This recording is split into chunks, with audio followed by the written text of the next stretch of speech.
Assalamu alaikum, chers abonnés. Bienvenue sur la chaîne Le Panafricain. J'espère que vous allez bien. Pour ma part, Alhamdulillah, Dieu fait grâce. Le président Bassirou Diomaye Faye en visite d'État en Côte d'Ivoire. Que peut-on espérer de cette visite? C'est ce que nous allons essayer d'analyser dans cette nouvelle vidéo et donner notre point de vue, Inch'Allah. Avant d'aller loin, avant de continuer, abonnez-vous si ce n'est pas encore fait. Likez et surtout, n'oubliez pas d'activer la cloche de notification pour ne rater aucune de nos prochaines vidéos. Go!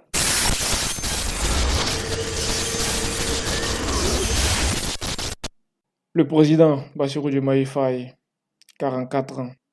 Le président Alassane Dramane Ouattara, 82 ans, je crois.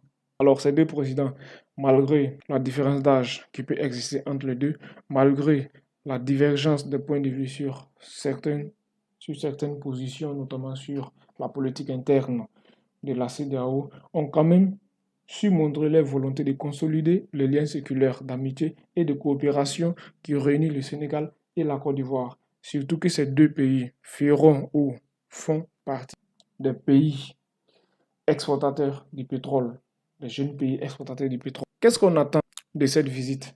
Comme attendu, le président Bassirou Diomaye Faye, le nouvel homme fort du Sénégal, s'est empressé d'évoquer le différend qui existe entre les États de l'AES, c'est-à-dire les États du Sahel, le Mali, le Burkina Faso et le Niger, et la CEDEAO. Le nouveau président s'est dit optimiste quant à la réintégration des trois pays du Sahel dans la famille CEDEAO.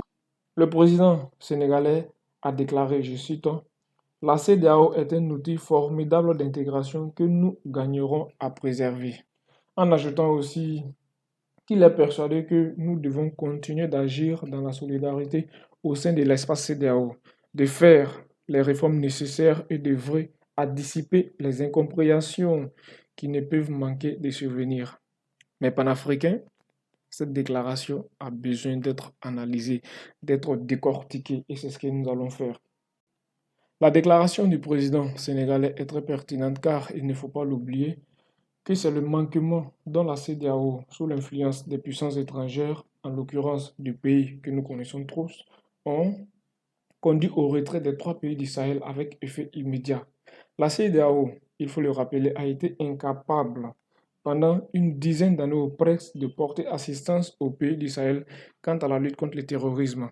Et lorsque les dignes fils de ces territoires ont décidé de prendre le destin de leur pays en main, c'est dans ces moments-là que la CEDEAO se révèle avoir une armée, non pas pour rétablir la paix, lutter contre le terrorisme qui minait ces pays, ou bien qui mine toujours ces pays pendant une dizaine d'années, mais une force pour rétablir ce qu'ils appellent l'ordre constitutionnel. Alors c'est bien beau, mais il faut le dire une fois, la fraternité dans l'hypocrisie ne marche pas avec ces militaires. Ces dirigeants militaires du Sahel, le président, le général Abdraman Tiani, le capitaine Ibrahim Traoré et puis le colonel Assimi Goïta, ne se voient pas aller mendier dans les assiettes des Occidentaux. Alors c'est cette politique du deux poids, deux mesures de la CEDEAO qui tolère, et même pire, qui soutient les coups d'État constitutionnels d'une part, et d'autre part, condamne les coups d'État militaires qui en plus sont légitimes. Il faut le dire, les coups d'État dans ces trois pays sont légitimes. Le pouvoir civil n'a pas pu éradiquer le terrorisme. Donc, arrivé à un certain moment, il faut changer de paradigme. Et c'est ce que les militaires ont décidé de faire. Toutefois, concernant les réformes dont le jeune pensionnaire du palais présidentiel Dakar a évoqué, je crois bien, même s'il ne l'a pas dit de manière explicite, nous le savons tous, il s'agit du franc CFA, qui, je le rappelle, le franc CFA est une monnaie colonisatrice, un vol public, je dis un braquage en plein 21e siècle. C'est une politique de la France pour maintenir sa domination et sa mainmise sur nos États, souvent avec la complicité de nos dirigeants, qui souvent eux-mêmes corrompus. Et enfin, selon moi, pour le président Diomaye Faye, il s'agit de redonner le plein pouvoir à l'exécutif de la CEDEAO, afin qu'elle prenne de façon autonome les décisions justes, sans l'influence de certains de nos présidents ou sans être influencés par le corps étranger, l'intrusisme. Quelle est la stratégie du Sénégal? Mais bien avant d'évoquer la stratégie que le Sénégal adoptera, selon moi, je vais parler un peu de la CEDEAO. Et ce qu'il faut comprendre, c'est vrai, il y a l'engouement autour du fait qu'on veut quitter la CEDEAO du fait de la monnaie et bien d'autres problèmes à résoudre. Mais la CEDEAO en soi, elle n'est pas mauvaise en soi-même. Parce que c'est une union de plusieurs pays qui a pour objectif de faciliter les échanges économiques entre ces différents pays-là.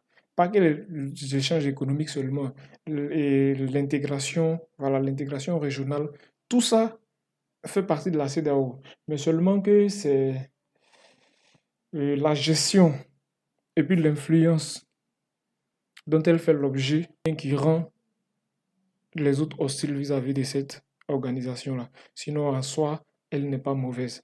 Maintenant, revenons à la stratégie sénégalaise. Le gouvernement sénégalais, selon moi, la stratégie qu'elle adopte est très simple et très sage. Il s'agira d'abord pour nos jeunes dirigeants, le président Bassirou Diomaye Faye et son mentor Ousmane Sonko, il s'agira pour eux d'abord de proposer une sortie du CFA de façon progressive et très méthodique, que je pense ne sera pas acceptée par les autres États membres. Je crois qu'il y a d'autres États qui seront en faveur du changement de la dénomination de la monnaie, c'est-à-dire changer le CFA. Parce que le CFA, ils ont essayé de camoufler, de, de changer, mais sauf que le C, le F et le A sont restés. Et le CFA dans la tête des citoyens, de nos concitoyens, fait penser automatiquement aux francs des colonies françaises de l'Afrique de l'Ouest. Vous voyez? Alors donc, il y a d'autres, je pense, il y a d'autres chefs d'État qui seront pour le changement de la dénomination CFA. Mais de réformer complètement, je crois qu'il y a d'autres chefs d'État qui seront opposés fermement à cela. Parce qu'en 2019, le président Alassane Draman Ouattara, aux côtés de son homologue de l'autre pays, Emmanuel Macron, a déclaré, aux côtés d'Emmanuel Macron, le changement du nom CFA par l'écho. Mais ça, c'est le nom qui change, entre guillemets. Mais tout ce qui concerne la fabrication de la monnaie elle-même, les échanges, rien. C'est dit que sur ce volet-là, rien ne sera fait, seulement qu'on va changer le nom. Voilà. Donc, quand ils vont demander de laisser le CFA, il y a des chefs d'État qui seront opposés. Alors, lorsque ces dirigeants-là vont s'opposer à ce projet de sortie à la fois progressive et méthodique du CFA, qu'est-ce qu'ils vont faire ensuite? Ils vont dire, bon, bien évidemment, on vous a dit que le CFA ne nous arrangeait pas. On nous a dit que la gestion de cette monnaie ne répondait pas aux besoins sénégalais. Qu'est-ce qu'on fait? Comme vous refusez de quitter cette monnaie, nous, le Sénégal, nous allons quitter la zone. Vous voyez?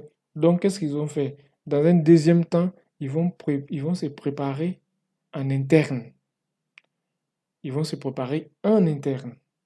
Et une fois qu'ils seront prêts, alors ils vont faire part à l'organisation de leur désir de quitter définitivement l'organisation.